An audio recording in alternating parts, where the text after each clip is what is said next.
SBR recommends Betfair with a rating of A-. Click on their logo to find out why.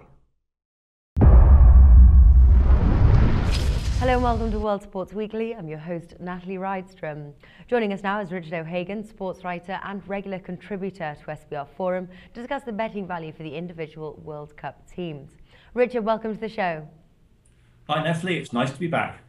Now, Ivory Coast is a team that many are considering a dark horse in this tournament. They've the benefit of a kind draw in Group C. This gives them a chance to not only qualify, but perhaps win. The latter priced at 4.5 at Bet365. What do you see happening here? I think it's going to be a bit of a push for them to win the group, although it's entirely possible. This is such an evenly matched group of not very good teams. But I'd certainly see them qualifying. So yes, I would definitely be putting some money on them to qualify. Putting money on them to win the group, not quite so sure there.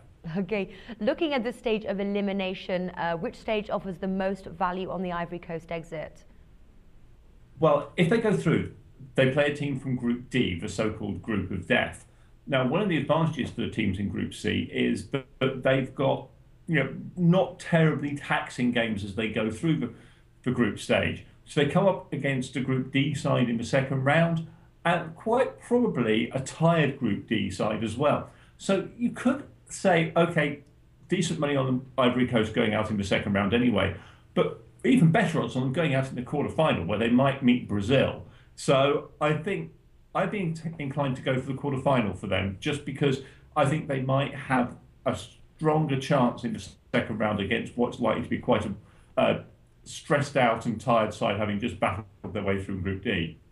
Okay, let's talk about the group points market. The over-under is at 3.5 for Ivory Coast at 1.62. How do you lean on this? Yeah, I'm definitely going over on this. I think that I can't see the Ivory Coast not winning at least one game here. I can't see them not drawing at least one game. This is actually a group where you could quite happily have all four teams finishing on 4 points and then having to decide on goal difference or various other permutations that FIFA have dreamed up to decide who actually goes through. But yeah, 4 points would definitely not be an unrealistic proposition for this team, so definitely go over on that market. Okay, and before we round up here, Richard, is there any other betting markets we should consider for Ivory Coast? When you think of the Ivory Coast, the name that always comes to mind is Didier Drogba. And he's now very firmly at the tail end of his career. This is going to be his last hurrah. This is his chance to really show that he can perform on a big stage.